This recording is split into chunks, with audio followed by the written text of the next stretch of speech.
જૂનાગઢના ભેસાણ તાલુકાના મેદપરા ગામની પ્રાથમિક શાળા ખાતે વહીવટીતંત્ર દ્વારા રાત્રિ સભાનું આયોજન. જૂનાગઢના ભેસાણ તાલુકાના મેદપરા ગામની પ્રાથમિક શાળા ખાતે વહીવટીતંત્ર દ્વારા રાત્રિ સભાનું આયોજન કરાયું. આ તકે ભેસાણ વિસાવદરના પ્રાંત અધિકારીના અધ્યક્ષસ્થાને રાત્રિ સભાનું આયોજન કરવામાં આવ્યું. આ તકે ગામના લોકો ઉપસ્થિત રહ્યા, જેમાં તાલુકા કક્ષાના મામલતદાર સાહેબ શ્રી, તાલુકા વિકાસ અધિકારી શ્રી, તાલુકા આરોગ્ય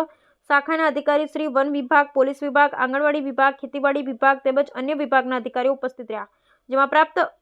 અધિકારી શ્રી કીર્તન રાઠોડ મેડમ દ્વારા લાભાર્થીઓને કઈ કઈ યોજનાનો લાભ મળશે તેના વિશે સમજાવ્યા, જેમાં ખાસ કરી રેશન કાર્ડમાં ઈ-કેવાયસી તેમજ ફાર્મર રજીસ્ટર કરવાનું વધારે આગ્રહ રાખ્યો, જેમાં આરોગ્ય વિભાગ, મિશન મંગલમ તેમજ અન્ય બાબતોમાં ખાસ લાભાર્થીઓનું ધ્યાન દોર્યું, જેમાં વન વિભાગના અધિકારી પોતાના ગાર્ડને રાત્રિ સભામાં મોકલેલ, જેમાં માલધારી સમાજ દ્વારા મછળી પાસ તેમજ અન્ય પક્ષો કરવામાં આવેલ હતા, જેનો જવાબ વન વિભાગમાંથી આવેલા ગાડી આપેલ નહીં અને કહેલ કે હું હજી 3 મહિનાથી પણ હજી હાજર થયો છું, મને બીજી કંઈ ખબર નથી જેવા જવાબથી રાતો અધિકારી લાલ ગુમ થયા હતા. અને જન વિભાગના આરએફઓ મિયાત્રા સાહેબે રાત્રિ સભામાં ન આવતા પ્રાંત અધિકારી દ્વારા મામલતદારને સૂચના અપાઈ હતી